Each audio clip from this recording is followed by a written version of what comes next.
Good morning. Hemshech Ayin Beis, volume 3. We're on page 1372.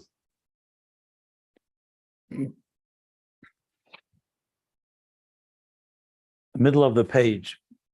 So summing up what we learned, we finished explaining the Beriyah. Beriyah literally means from the word bar, outside of. So technically, it's not part of the very body of Mishnayos, but it was, so it's outside of the Mishnah, but it is still taught by the Tanoim. So it's like another stage in their teaching, like he explained during the Second Temple, when Malchus descended further into what he called the Ayin Sarim, the 70 ministers, to refine Noiga Vasiya, so it's a lower descent. So Beriyah therefore brings down the Mishnah to a lower level, a level where the containers are more diminished. Therefore, the recipients need it to be in more details, has to be crumbled down and tailored to their needs. And it's also a kitzer, because you have to give it to them in brief, but not a kitzer because a lot is concentrated in it, but really because it's being diminished more, as he explained on page 1372.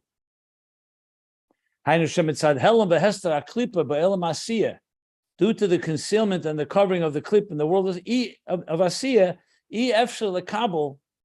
I'm just reading from the top of the page.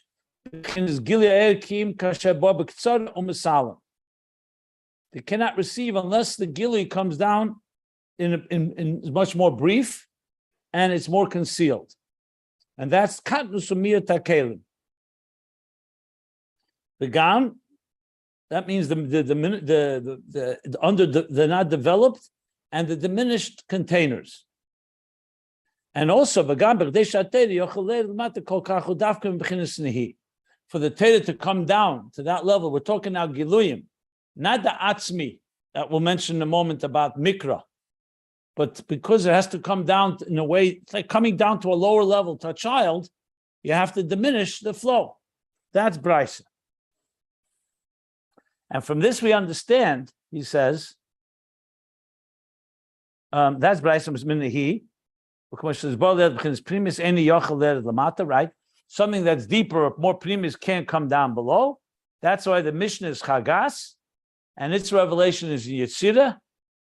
And for it to come in Tasiyah, you need the Nehi that comes in a concealed way to the point that you could also have the Amshacha, also Nasiyah. I saw in Eratera, he actually called it, that is the Chabad of Nehi in Asiyah.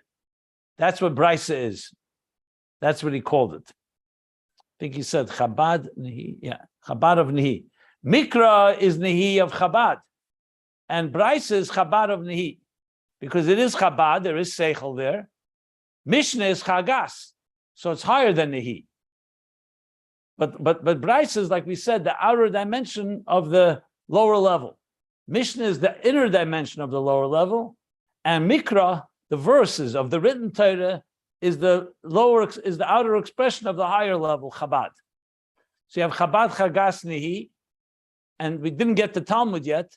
So this is Nehi that's coming, Nehi of Chabad in Asiyah. Okay. He says, and now the final point that I'm to review says, Umuva Mizeh,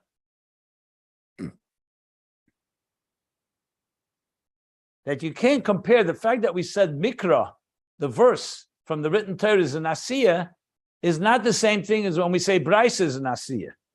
Because in Mikra, it's due to its high, lofty level, that it's so powerful. The higher it is, the lower it expresses itself. But it expresses itself only in Ma'aseh B'Peil Mamish, only in letters, only that we could see it. And nevertheless, you could see Nira B'Zeh Lakus, precisely because it's like so-called supra-conscious, higher than pure intelligence, because it's coming from such a high level. That's why Nira B'Zeh Gilel Lakus Kenira B'Chush, like we actually see that the written Torah, you feel godliness. Like I explained yesterday, Shema Yisrael Hashem Elokeinu Hashem Echad. There's more the godliness of it rather than the comprehension of it. In Mishnah, you feel more the seichel. When do you say Shema? Like Me'emasai, and the details. In Beriyah, it's even more diminished seichel, but it's also seichel. Mashenke in Beriyah, Shabasiyu Shabbat is almost the Eina Nikav and Nigla B'Zeh. There it's Nehi Shebetachten. It's the Nehi, so it's also coming in Asiyah, but here it's more in the world of Giluyim and understanding. It's a diminished form of understanding. Mikra is not about understanding; it's about feeling the divine. It has some comprehension, but that's not the main focus. In Mishnah, the focus is understanding, and Beriyah also, but Beriyah is a diminished level because you're in a lower level, as we discussed at length yesterday. And that's why it comes in Asiyah, because it's a lower level. Mikra comes in Tasiyah because it's a higher level. That's the distinction. So now I'm ready to continue from the middle of the page, 1372, unless anybody wants to ask anything. Okay. So now he goes further. He says, V'hinei Talmud. So now that we finished with Beriyah, which began, let's just get this clear. Beriyah began on the bottom of page 1370 till here. Before that, we spoke about Mishnah from 1366 till 1370. Before that was Mikra, 1365 and 1366. But if you go back to the beginning of the subject on bottom of 1364 and 65, at top of 1365, he explained, and let me just sum that up. Mikra is rooted in Chabad, but comes into Asiyah. Mishnah is rooted in Chagas of Atzilus, comes into Yetzirah, and Talmud is rooted in Nehi of Atzilus, and that manifests in Beriyah. So now we're going to understand what that means. So what means Talmud manifesting? Talmud hu beBeriyah. So just again, referring you to the bottom of page 1364, on top of 1365, that's where he actually initially said that. Talmud is in Beriyah. Now the obvious question is, Beriyah is higher than Yetzirah and higher than Asiyah. So how does that all fit into this picture here? So he's going to explain, obviously. V'hainu, and that means, this means, she'izgalus ha'er the Talmud hu ba'elam haBeriyah. That the energy, the light, the force of Talmud, and Talmud, remember, is the next generation of Amoraim, lower than Beriyah. Mishnah is the Tanoim. Beriyah is also the Tanoim, but brought down to a lower level. Talmud is the next generation. So he says the revelation of Talmud is in the world of Beriyah. And now we'll understand why. Ach,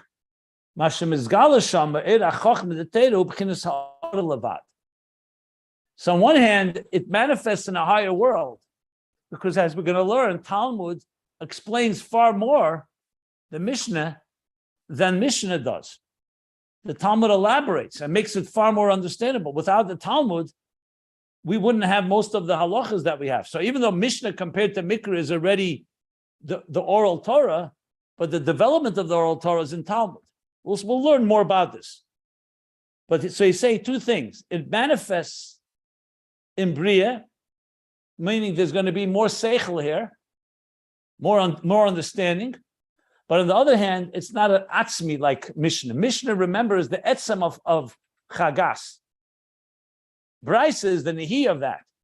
But Mishnah is the etzem of Chagas. Mikra was Chabad, and we only get the revelation of the outer dimension of the highest level. Nehi of Chabad becomes what? Becomes manifests in Asiyah. Now we're going to learn the exact opposite. That originates in the lower level, in Nehi, in Atzilus, but in Giluyim, it manifests in Beriyah, in Seichel. So he says, so it's Mizgala, he says, but the Mizgala She'er Talmud is in Elam HaBeriyah. Ach Masha Mizgala, what is revealed, however, is not an Atzmi. Masha Mizgala Shama Eira Chochma de Teira. What is revealed from the light of the wisdom of the Teira, Hu B'chinas Ha'or Levad, V'loi Etzem Ha'or. It's only a reflection and not Etzem Ha'or. Mikra is Etzem Ha'or. That's why it can't come down in any level of understanding. So it comes down into stories and the basic mitzvah b'aisa b'poel mamish. But in it, you can sense a godly energy. You sense godliness in it. In Talmud, the exact opposite. In Talmud, you sense logic, a lot of understanding and evaluation and arguments and counter arguments. So on the level of seichel and gilurim, there's a lot of intelligence there. But on the level of etzem, it's only a reflection. It's the way it's coming into the seichel of Torah. Remember, we learned earlier, there's Torah and Atzilus is the divine aspect. In Mishnah, it comes down more into physical and relates to Berurim. In Talmud, even more so. So that's what he's going to say now and understand these two sides of the coin. So on one hand, in Giluyim, it's going to be more intelligent discussion, much more elaborate discussion. Talmud lends itself to a lot of this, to a lot of analysis, much more than Mishnah. But on the other hand, the etzem is far more concealed. So that's what he says. It's only reflection. Etzem ha'er. Is it understood what I've said? Because, I mean, we're going to learn it inside more detail, but it's an interesting, it's almost like paradoxical. So that's why when we said earlier that whatever's rooted higher comes down lower, what that means is it comes down as in, not in revelation lower. So a mikra comes down into simple stories, but you don't have that much understanding. Talmud is rooted in a lower level, but it comes down into far more. But let's learn this inside and develop it. It's not the preface, as I said here.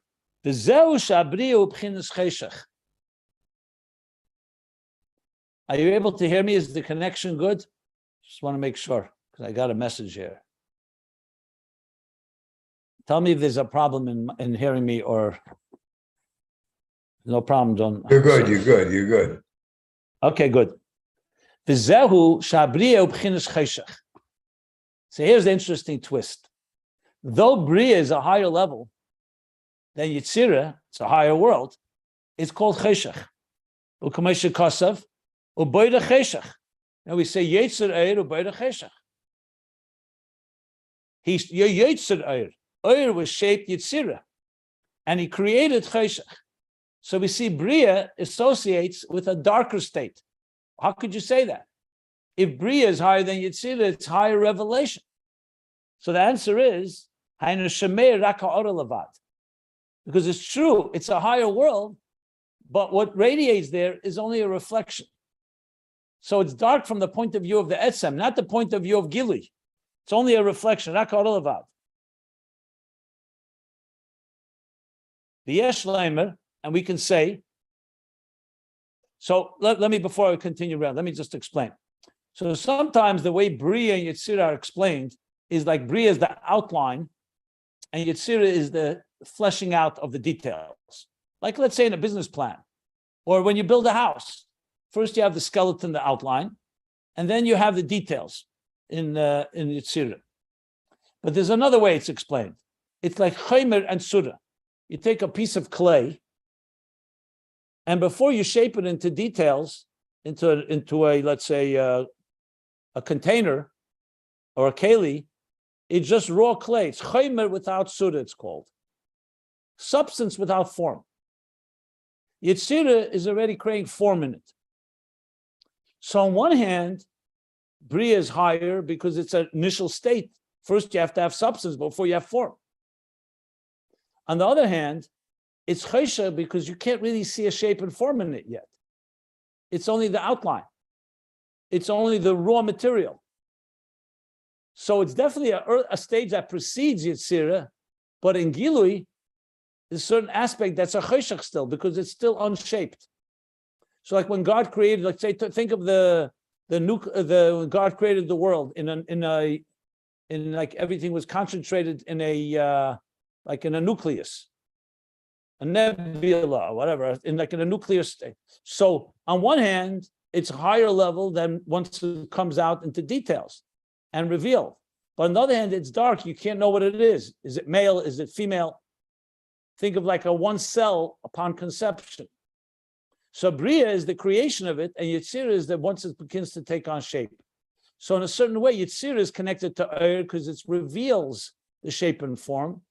On the other hand, the Beriyah is in a more darkened state because you don't yet see what's coming from it. But as we're going to learn, the twist here is that Beriyah, on the other hand, is going to be more comprehension, interestingly. But we'll soon see how that plays itself out. But right now, he's focusing on the aspect that Talmud, on one hand, manifests in Beriyah. On the other hand, it's only a reflection and not the etzem. And that's why it's called cheshach, meaning that it's not yet, it's still in a darkened state. So he says, v'yesh lemer, and we could say the ha'ara zu, hilamaylim b'chinas etzem ha'er shabi yitzira. Because we still have to understand, so why is this higher than yitzira?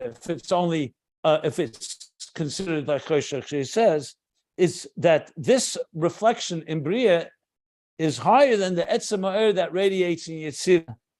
The reason we call it darkness is because it's only a reflection and not the etzem. But fundamentally, it's a higher level. So when you say the raw clay is higher than the details that you make it on one hand, but on the other hand, you call it a cheshach because it's only a reflection because you don't see the details.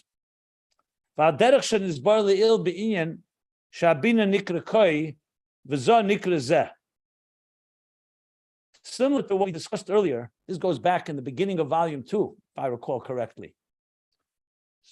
I'll explain what this means. That Bina, which is higher than Zah, is called Koi, and Zah is called Zeh. Let me explain what that means. If someone were to show you something, and you see it with your own eyes, but you don't see the essence of it, is that more revelation than if someone shows you something that you don't really see, but they're telling you, they're showing you the etzem that you can't see it? So many of us would prefer, give me something I can see. Like if someone says, I'll give you, I'm just giving you an example, a treasure that's worth $1 million, but can't access it. But I'm going to give you $100,000 that you can access. So many of us would say, give me the 100,000 because I can access it, even though the million is much, much more there. So Beriyah is in quality a higher level than Yetzirah. But in Gilu, Yetzirah is a more revealed level. That's why Beriyah is called Ha'ara, because you're only getting Ha'ara, which means it's only a reflection. You're not getting the Etzem because it's a higher level. You're only getting it in a darkened state. So there's an expression we have in Torah. Sometimes things are called Koi, and sometimes Zeh. Like when we say Zeis Chukas HaTorah. Zeis, when I say Zeh, this, I'm pointing with my finger to it that all of us can see it. Koi means like this. You don't actually see it. Koi, similar to. So, means that sometimes a higher level, because it's so high, you can only describe it more, extrapolate. So we say Koi. Zeh, you can only say on things that you actually can see. So what's more powerful or what's more revealed? You see an object, a physical object with your eyes, or the microscopic subatomic particles that make it up. So we all know the microscopic particles are definitely the more essential component of every element. And what you see with your eye is only the tip of the iceberg, only the external. But on the other hand, if you're talking about seeing, what you see is tangible. So basically it says Bina is higher level than Zah. Bina. But Bina is the level of intelligence where I tell you an idea, it's more, as I'm expressing it, it's an expression through Zah, through Midas, because we're having a relationship. So on a revealed level, Zah is more Zeh. But in a concealed level, Bina is deeper, but you can only say the word Koi. So if you're talking about pure Gilui Yetzirah, is Yetzer Oir. And Beriyah is Bara Cheshach.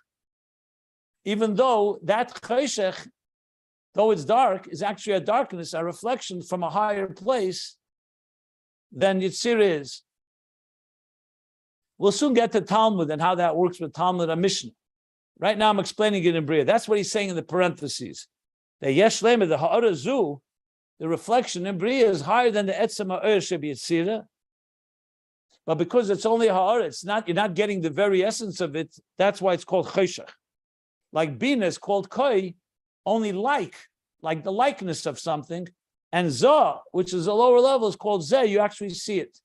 And the truth is, Bina Mekanana B'Krasaya, Bina associates with Beriyah, and Zah associates with Yetzirah. Another point he wants to make in the parentheses about this contrast, V'gam, Nikra Cheshach Sha'etzem Hu B'chinas Helem, She'enam is Galasham. Beriyah is also called Cheshach, dark, because the Etzem is in a state of concealment there and is not revealed. I think we'll understand this also as we go along in understanding Talmud. So basically, he said three things in this parentheses, or three things. Firstly, that the Ha'ara in Beriyah is higher than the Etzem Ha'er in Yetzirah, but because it's only a reflection of the Etzem, that's why it's Cheshach. It's similar to Bina and Zah, Koi and Zeh, and also Cheshach because the Etzem is in a state of concealment and it's not revealed there. What is revealed there? Ha'ara. So you're going to get a lot of intelligence in Talmud, but the Etzem is concealed. Now he explains why. Dehine Talmud, we're finished the parentheses. Dehine Talmud, because now Talmud, who gamken b'chinas Nehi, it's also the level of Nehi. Before we said Nehi on Brisa and we said on Mikra, but we explained the difference. Talmud is also Nehi in Atzilus. It actually b'chinas Chabad shebenehi. But it's the Chabad within Nehi. So you're talking about intelligence because Talmud is involved as a logical process. Talmud is not like Mikra. Mikra is primarily Elokus, godliness, but it comes into some form of letters and words. Talmud is the exact opposite. What you have is mostly Chabad, but it's Chabad of Nehi. It's not the Etzem. It's only Ha'ara, Chabad of Nehi. Sharikol Inyan Talmud, because the entire system of Talmud, Hutaimi HaMishnah, is the explanations, the reasons for what the Tanoim say in the Mishnah. So like when you say, using the example I used, when do you start saying Shema in the evening? So the Talmud will now analyze what that means and all the reasons behind it. But is Chabad? That's Chabad. You're using Chachma Bina Das to understand the Mishnah in a deeper way. However, it's Chabad from a lower level of Nehi Datzilus. So Mikra is Nehi of Chabad. Its essence is Chabad, which means godliness, and it's higher than comprehension. But then it comes into Nehi, and that manifests in Asiyah. Talmud is coming from a lower level. It's Nehi, but it's the Chabad within Nehi. There's much more understanding, but less Etzem Gili of Elikus. Is that understood so far? If not, I'll explain further, because it is somewhat can be confusing if it's not fully spelled out and fleshed out.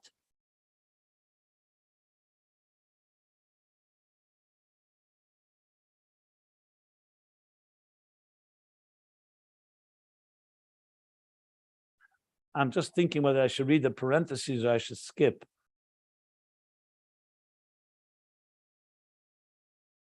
Let me read the parentheses. It may confuse matters more, but let's do it, and I'll explain. V'yesh leimer, the Rebbe Rashab continues.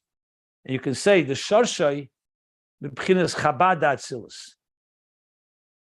That since it's Chabad, at the end of the day, Talmud is an understanding, so its root, even though it's Chabad within the He, because why?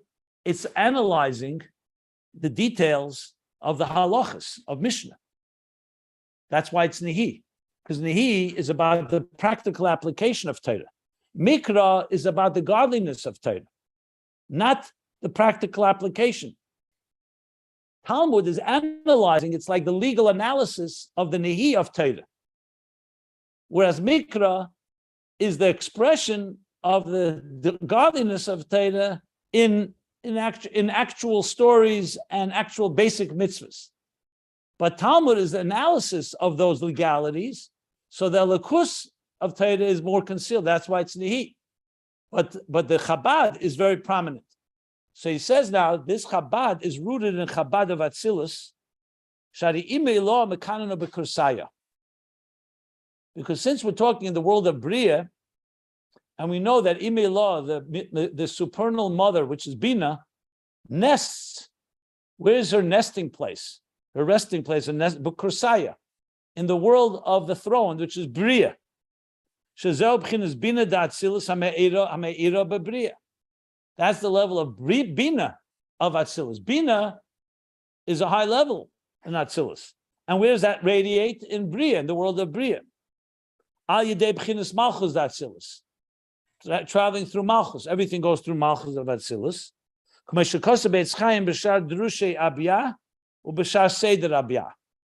he writes in Eitz Chaim in two different places. The gate of the Drushe, the discourses around Abiyah, Atzilus Beriyah Tzir Asiyah, Ubeshar Seder Abiyah.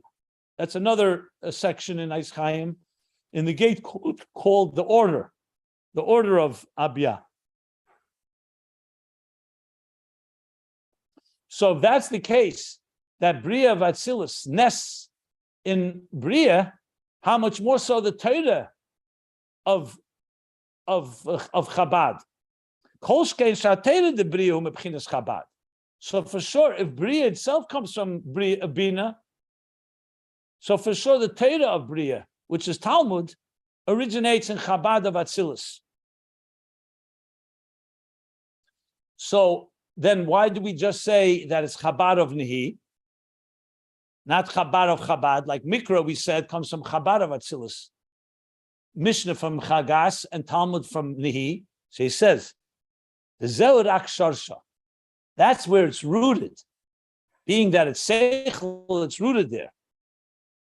Avo Etzem hi b'chinas Chabad Nehi.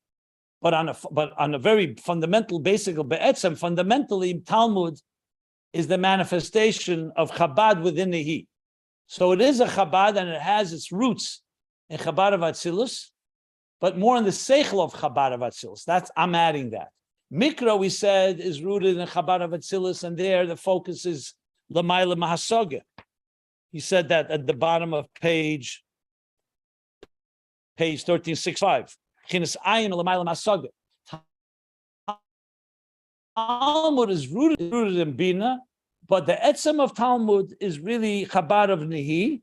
L'chein bo b'izgalus be'elam habriyah. That's why Talmud manifests in a revealed way in the world of Beriyah. But like Mikra shu ba'asiyah daf, not like Mikra, because Mikra is the godliness within Chabad, and that comes all the way down Asiyah in stories and the basic mitzvahs canal. Whereas Talmud is the understanding of Torah. And the understanding of Torah is fundamentally Chabad of Nehi, because Nehi is the practical application of Torah, not just the godliness, not the godliness of it. And that manifests in a higher world because it's Chabad in Beriyah. That's what he said in this, added in this parentheses. Actually, it was good to read the parentheses because it helps understand this whole concept. Omnom, however, with all this, Mashemeir Mizehu Raka Ora Levad V'loi Etzem Ha'er. But what radiates in Talmud is the Ha'ara, is the understanding of the Torah, what God wants of us. It's not godly. It's not what Mikra does, which reveals godliness itself. So it's the understanding of the practical application of Torah, the legalities, not the Etzem Ha'er. Etzem Ha'er, he's associating more with Mikra. And we'll soon discuss the difference between Mishnah and Talmud. But meanwhile, I was explaining Talmud. Inyan hu, and what's the inyan in this? Commotion is boily ill, as was explained earlier. The benigla de Torah, in nigla of Torah, in the revealed part of Torah, which is Talmud, yesh gam ken bechinis nigla v'nister. You also have the revealed part and the concealed part. V'anigla hu mebchinas sidus the nukva. The revealed part is coming from the sidus of Malchus. Sidus means it's coming like in narrow strands, because what you're getting is not the godliness of it as much as you're getting the logistics or the logic of it, I should say, the logic of the logistics of Talmud. So it's coming from it is coming from moichin, because it is moyach. But the revealed reason is not giving you the fundamental essence of the divine within it. It's only like the tip of the iceberg, the outer expression. But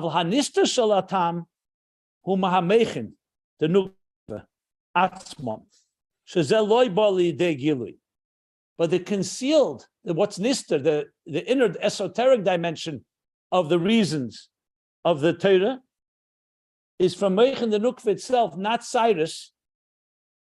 So it doesn't come in Gili. So even though Cyrus is only a narrow flow, like a wire, but at least there's a flow. Malchus itself remains concealed. That's why it's called the Soid. It's called the secrets of Torah, the esoteric hidden dimensions. And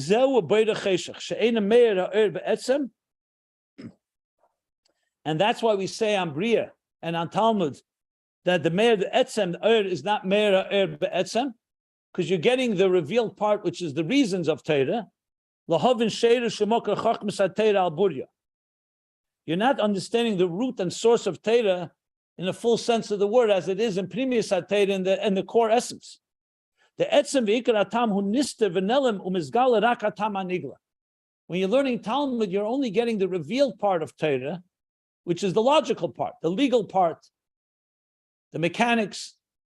It's very profound, but it's still talking about legalities. That's a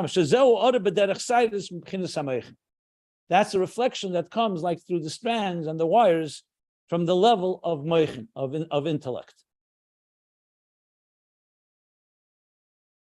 Yeah. I want to explain this, but I need, if you can give me just a few minutes, because I need to do something urgent. So I'm not going off the line. I'll step away for a moment.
Okay, I apologize for that delay.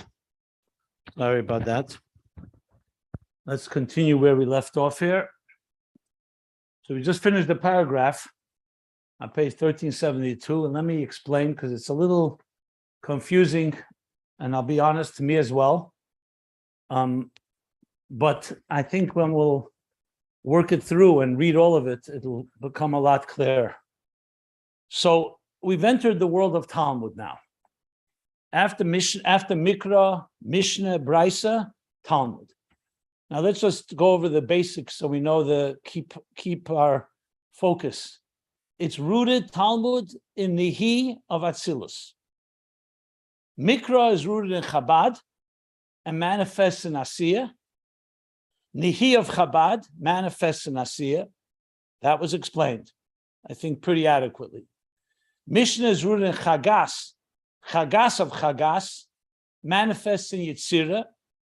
An extension of mitzvah goes out of Mishnah goes outward into Brisa, which is also a level of Nehi, but it sounds like Nehi of Chagas, and it's also Yetzirah, but also goes into the lower worlds, Yetzirah and the Tasiya.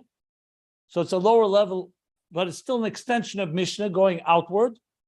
Talmud is rooted in Nehi of Atzilus because it's dealing with, remember, the more you get into Nehi, the more you're getting to the practical application. Like we learned about Nehi, it's the practical way of channeling what we call the instruments of transmission. So what is Talmud concerned with? Understanding the reasons of the halachas in Mishnah. Talmud is not coming to reveal godliness, let's say like Chassidus does, Pnimius Sater. Talmud is coming to delve deeper into Mishnah. So it's Nehi, which we know is an outer expression of Chagas of Mishnah. So he called it Chabad of Nehi because it's the Chabad within Nehi. It's not the actual implementation. Talmud is not action. It's the halachas around action. So basically, Talmud is the analysis of Mishnah, and such it's Chabad of Nehi, lower than the Chagas of Atzilus. So on one hand, it's more Chabad, meaning there's more, Talmud is longer and more elaborate, more details. But on the other hand, is less alakus begili. And that's why it manifests in Beriyah, because Beriyah is a world of cheshech. So Beriyah in Chabad is a high level because it's a level of understanding, but the etzem is concealed. So you have only a ha'ara, a reflection. Mikra is the exact opposite. It's rooted in godliness, in the Chabad of Atzilus, the highest level, but the only thing that can express from it is the outer of the higher level, which is Nehi of Chabad, and that's why in Mikra you feel godliness, like he said before. That's its primary thing. It's not understanding what God wants. It's not the logistics. It's not the halachas of Torah, the action side.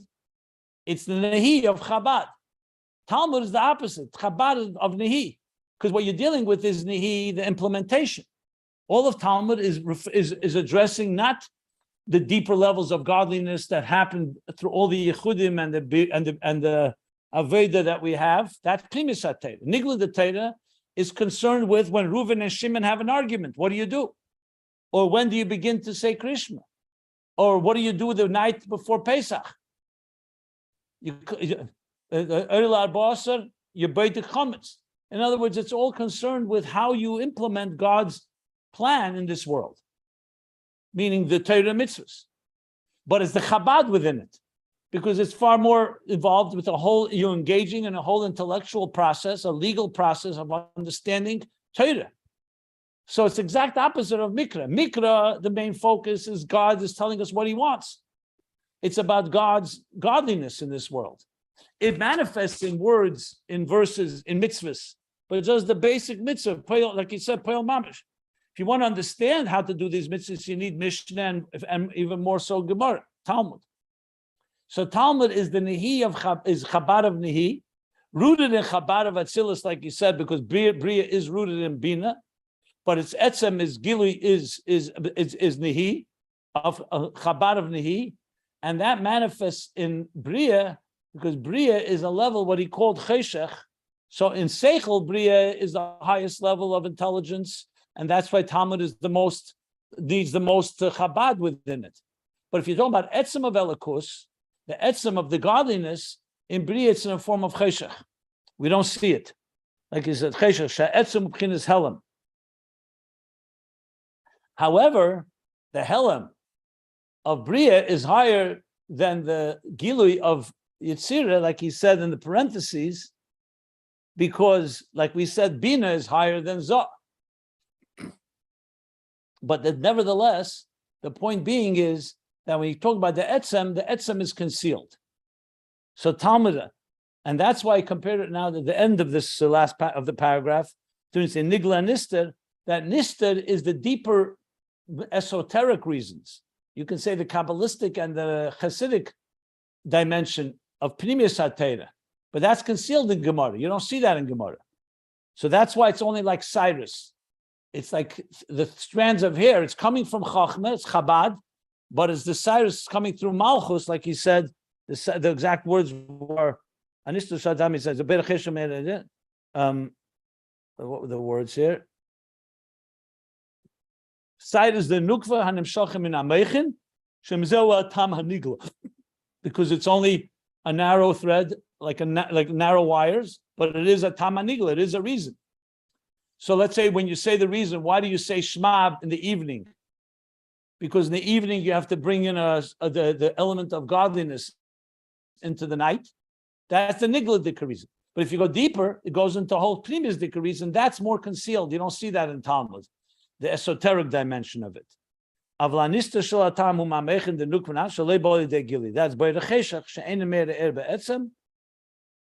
so we don't understand the root and source of Chachmas HaTeira. That's concealed. We only get the tip of the iceberg, like the revealed reasons that are the logical reasons of different ideas. Just to give an example, another example I once mentioned, the Rebbe writes in a letter. He says, someone asked him the difference between Seichel and Oir HaSeichel. In Samach Vav, there's an expression in different places in Chassidus. So the Rebbe said, let's take a halacha. Moide b'miktzas chayev shvua. If someone comes and demands $1,000 from you, and the Ruvain demanding $1,000 from Shimon, and Shimon says, I only owe you 500. So if he says, I owe you the 1,000, obviously that's fine. If he denies it all, you have to deal with it in a different way. But if he admits to half of it, so they say, Chayev Shvua, Shimon has to swear, take an oath, that he only owes 500. And then he only pays 500. Why? So it says the reason is because Ein Odom Meis Ponav B'fnei Bal Cheved. The fact that he admitted to 500 means I admit that I'm in debt to you. And the nature of a person, he's not going to have chutzpah to someone he's indebted to. So he was not going to lie. If he said, I don't owe you the 1,000, then you could say maybe maybe he's right. But the fact that he admitted that he is in debt, so the nature of a person is not to lie, is not to have chutzpah to someone in which they're indebted to. Now, there's a famous line, a famous joke or line. They say, what about the people that lie about, even when to people that they are indebted to? We see that. So they say that the Gemara is saying, Ein Adam meis panav. You have to be an Adam. That's not even an Adam. He's not even a mensch. We're talking about a mensch, a normal human being. Is not going to lie. He's not going to have chutzpah to someone either. So the Rebbe says in the letter, he goes further. What's the reason that a person is not going to lie or have chutzpah to someone you're indebted to? So the Rebbe says, because the edelkeit of nefesh Adam, the refinement of the human soul. So the Rebbe says, that's Eir HaSeichel. Seichel is the logic that you're not going to lie to someone you're indebted to. So that's more of a psychological reason. Then there's more of a spiritual reason, because the soul is a refined entity. And a refined entity doesn't behave in such a manner. In other words, you could see the same reason, if you go deeper and deeper into the soul of a person, the nigladik reason will be more of an obvious reason that makes sense. The primis dika reason will go deeper into the soul of a person or two, into the divine system of why Chachma works this way with Bina and Bina with Das, which is essentially the world of the Elam Asad of Nister that he's talking about. So in the Gemara, you're going to get the basic reasons that are logical, rational reasons, but not necessarily, or like he says, not the sheirish and mokar chachma, the way it is in Chabad of Atzilus. So it's Chabad of Nehi. That's called the Chabad, the Cyrus that come from Moichin. So it is coming from Moichin, but it's Cyrus. It's coming you're only getting the outer revelation of it, and that's what Talmud is. So Talmud has this paradox. On one hand, the Seichel is very deep there and very revealed, but on the other hand, it's all about the practical application of Torah, meaning the logic of Torah law, in contrast to the divine dimensions of Torah law. You'll get more in Mikra or in Primis Torah, as we learned earlier. Yeah. Like you said in the previous page, Primis Torah.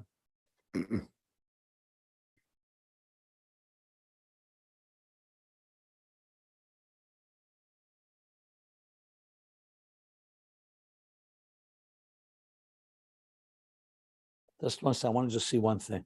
Okay, are there any questions? Let's take questions. Are there any questions?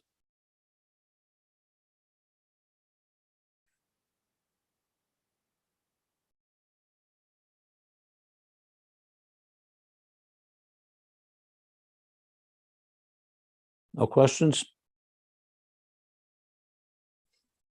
I just want to see one thing you said about Talmud before as well.